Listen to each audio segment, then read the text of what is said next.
All right, we're going to move on to our 1 p.m. presentation and consideration of a letter of support for the Elevate Youth California Youth Substance Use Disorder Prevention Program, Cohort 6, Standard Track Funding Opportunity. And this is from Supervisor Pyska and Vice Chair Crandall. And Mr. Bill, please come on all the way up. Welcome.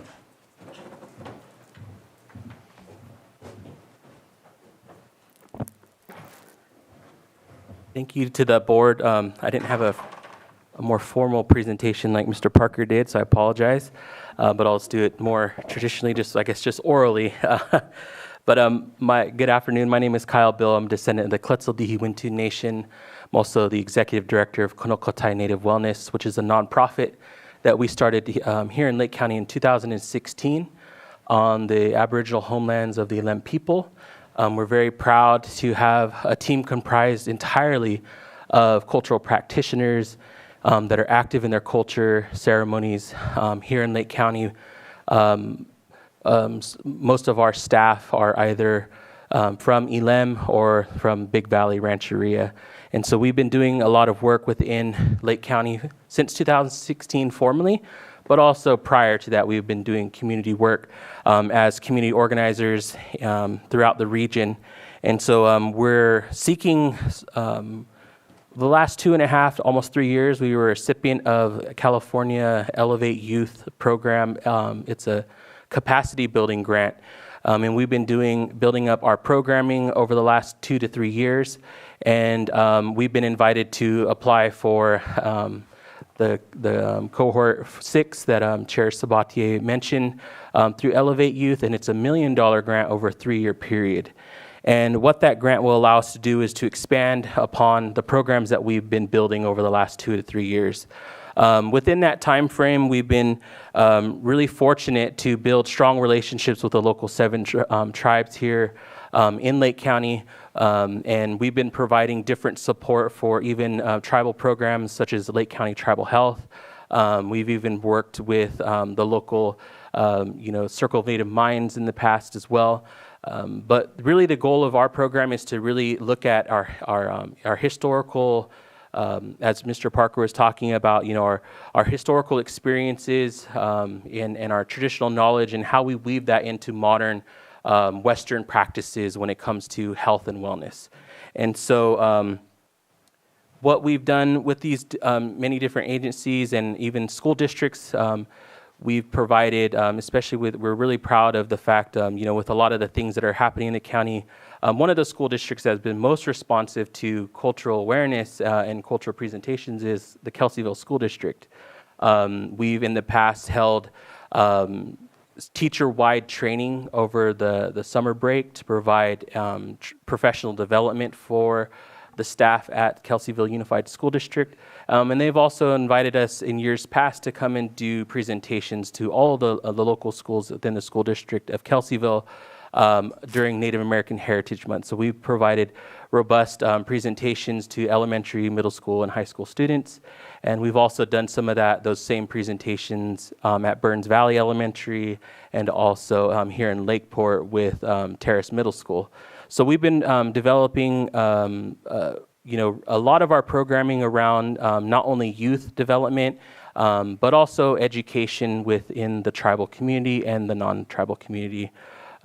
We've been doing cultural awareness trainings here in the county and have worked with the Lake County Office of Education providing those trainings and anyone else in the region that's been requesting those. So we've been really building up a lot of our programming and it's been really well received. And so what we're here today to do is to ask the county to submit a letter of support for us to apply for the grant.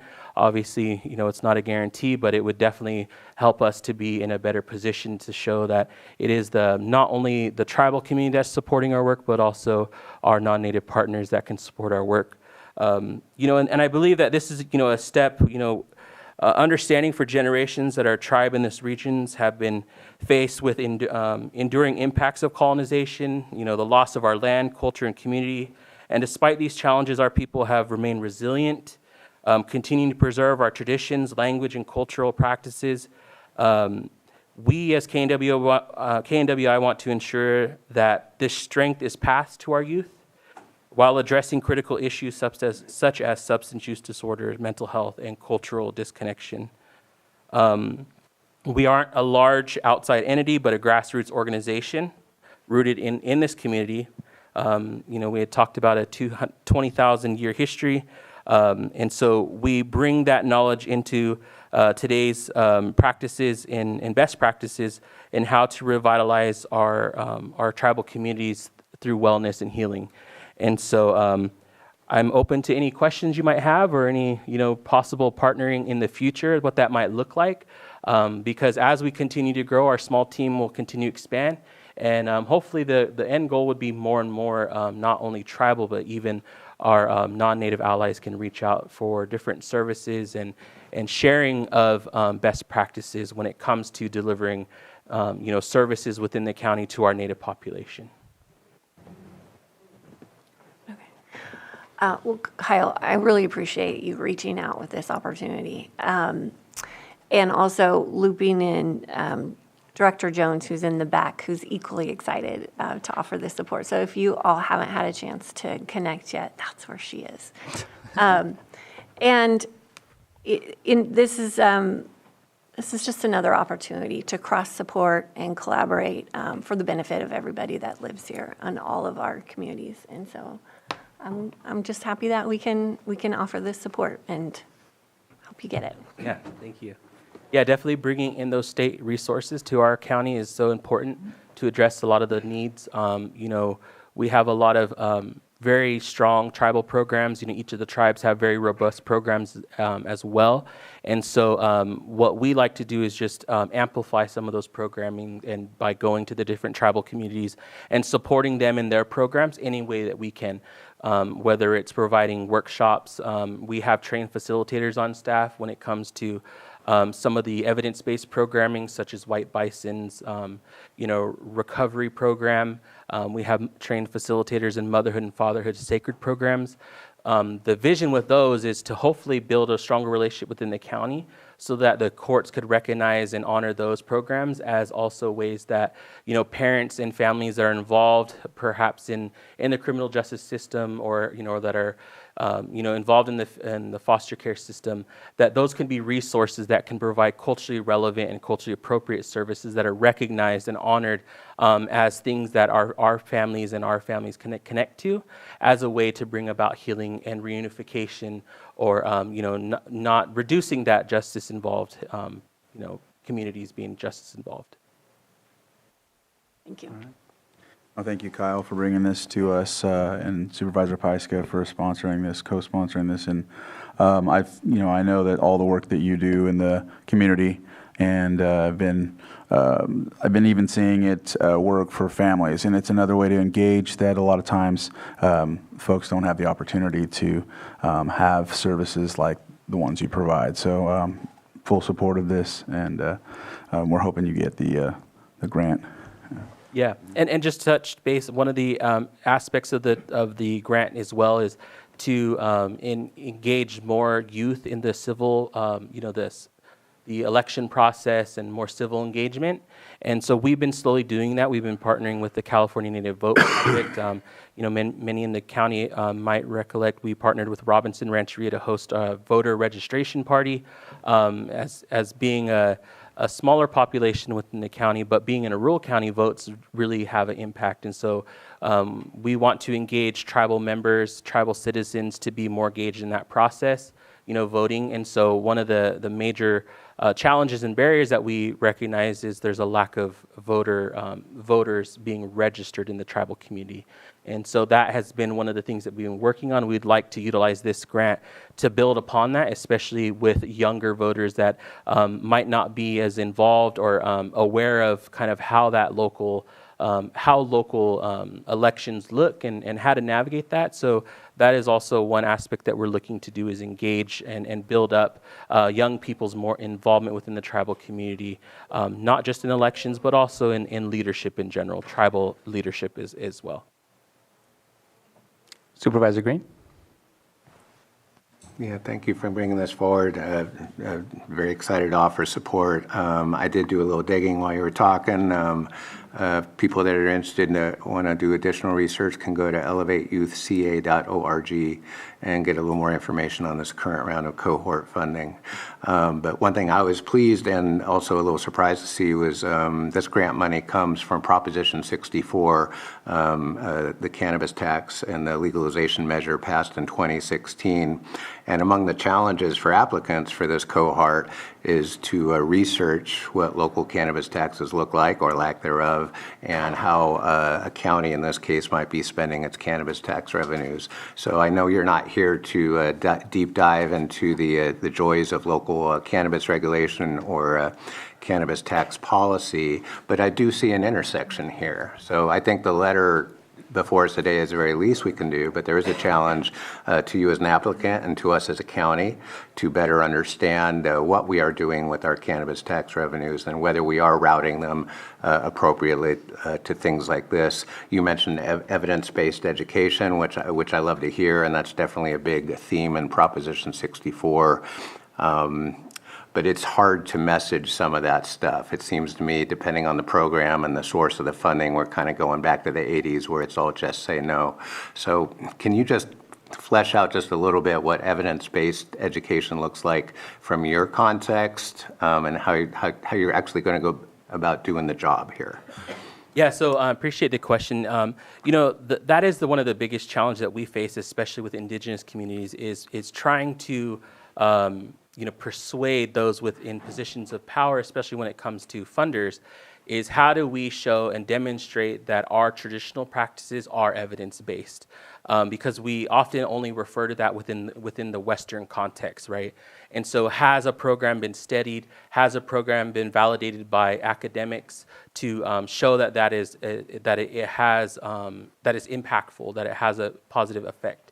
And so what we do is there have been other Native organizations that have really taken up because of their capacity, like White Bison, to go through that process. And they've developed a curricula that has gone through, being evidence-based proven and have incorporated, and they share that with other tribal communities. And so we've sent trainers out. And what's really neat about the curricula that we utilize, it's adaptable to be culturally relevant to the local community. And so having cultural practitioners on our team, we are able to take that curriculum and adapt it to meet our needs. And so utilizing that in the community or into the agencies that we work with it's been helpful. But again, we try to also bring up this discussion to recognize that our traditional knowledge and our traditional practices are equally relevant and are to us evidence-based because they are still existent. We do know that it works. Many times we refer to always saying culture is prevention.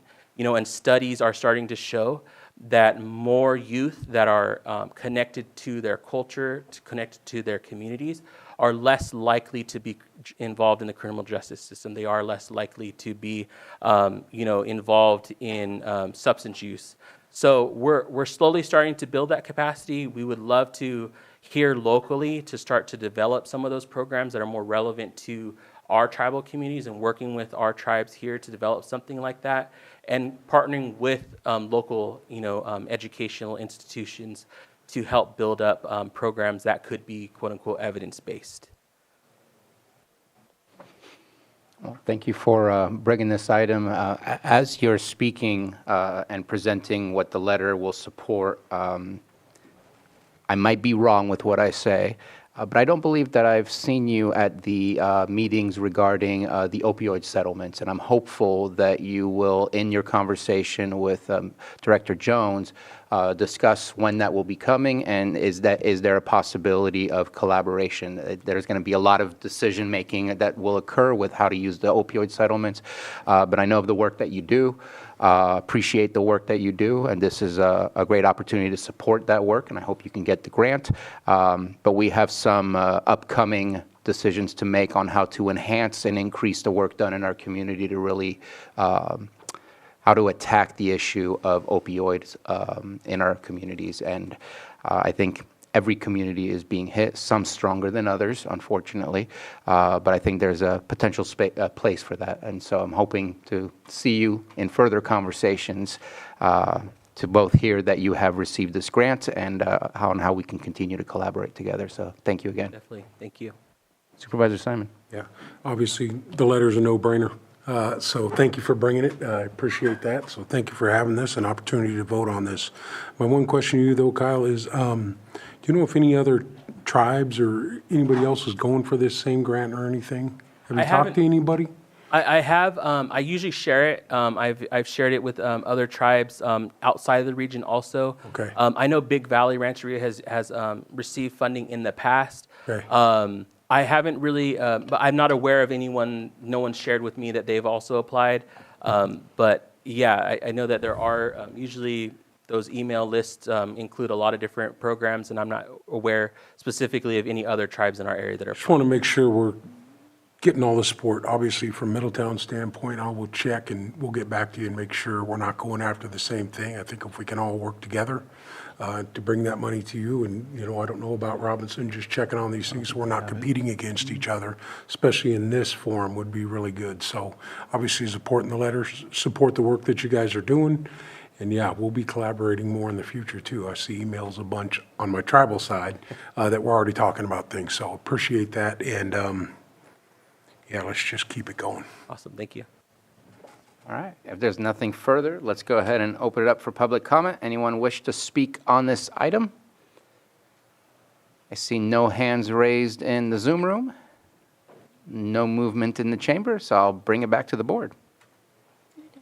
Okay. So I'll go ahead, Mr. Chair, to motion, let me see. There we go. I want to make sure I say the right thing. So I'll motion to approve a letter of support for the Elevate Youth California Youth Substance Use Disorder Prevention Program Cohort 6, standard track funding opportunity, and authorize the chair to sign. Second. Oh, sorry. That's all right. Go ahead. We have a motion and a second. All in favor? Aye. Aye. Any opposed? Motion carries. Thank you very much. Best of luck.